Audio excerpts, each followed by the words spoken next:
So you want to reduce your sugar intake, and that sounds relatively easy, doesn't it? Just to stop eating sugar, and it's as simple as that. But is it that simple? I did it 11 years ago, and it really isn't that simple. So what I'm going to do is I'm going to talk you through what I did, but I didn't do it in such a short period of time. It took me a long time to work this out, because 11 years ago, when I stopped eating sugar, there weren't many people out there doing the same thing, and it was difficult to find any information online to support it, whereas now there's plenty of blogs and websites. And actually, in fact, 11 years ago there weren't YouTube channels or Instagram channels or TikTok or anything that would really support you. There was very few, probably just one or two other people that were being vocal online about it back then. So back then, what I used to eat for breakfast was toast or cereal, and that was it. So toast or cereal, I thought they were healthy breakfasts, and they were sold to me as healthy breakfasts, and I suppose I was quite happy with that. I liked them. I could top my toast with whatever I wanted to, or I could choose whichever cereal I wanted. I kind of knew that Cocoa Pops and Frosties and that sort of thing were not quite so good, but even crunchy nut cornflakes I'd choose Cheerios and all of the things that are similar to that. Or just, you know, if I was being really good, I would choose something like a granola. And I know there was no information out there to say that these things were not the best option for breakfast. So let's say that you're eating those at the moment.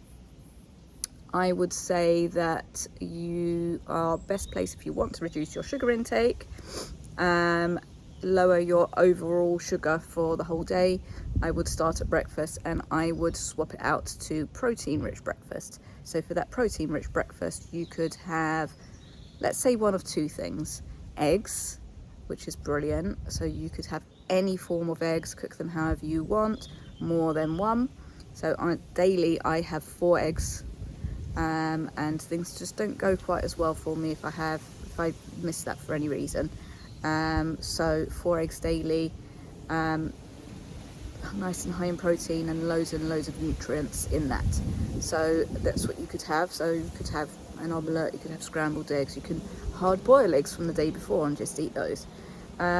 Or why not have something like Greek yogurt? So you could get some nice quality Greek yogurt. It could be I choose the full fat version, and then to that you can add a few nuts, seeds, berries. So if it's summertime and there's berries in season near you, then choose those. Or you could have frozen berries, and those are 2 really great breakfasts to have.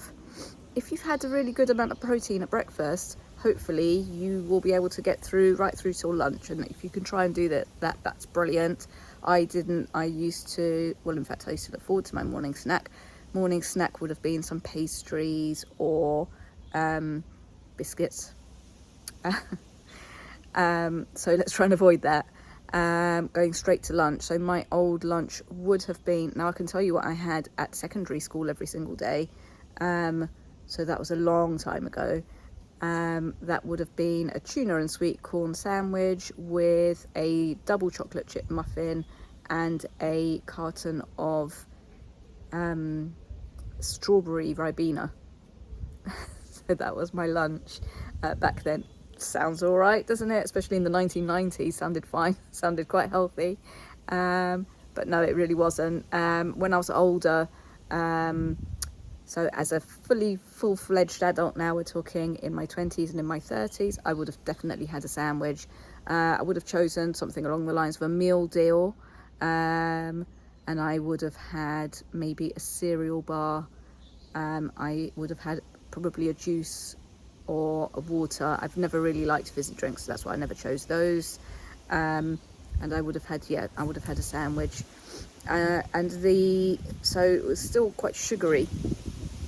So if you have something like that, then something else to try would be, let's say, you could actually just do this yourself. You could, so if you're popping out to the shops to get something that is pre-packaged, Some shops sell a little tub of a side salad, so it's just some salad leaves that's ready prepared, and then you can get yourself some sort of a protein to go with it. So maybe like a tin of tuna. So something like that, very easy, so you don't have to think about it. You're at work, you can pop out, or you could buy it before going, of course, or prepare it yourself, but you could pop out and go and buy a small salad, a tin of tuna, open the tuna, pop it in the salad, mix it all up, and you're good to go. So that's a great option for lunch. And then hoping then that you've had enough protein to keep you full for long enough, so you can hold out until your evening meal. But let's say just after work you start to get a little bit hungry, so you're hungry just after work.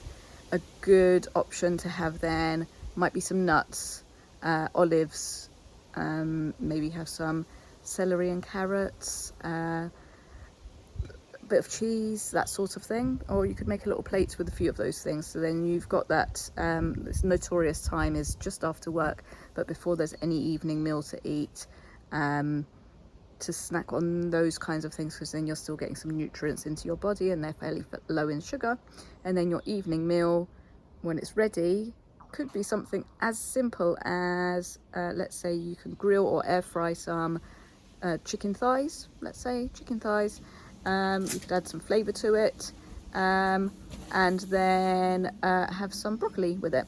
So that's some really simple ways to lower your sugar intake, to make sure that you are eating enough protein to get you through the day without cravings. 3 very simple meals and a snack there. I hope that's helpful.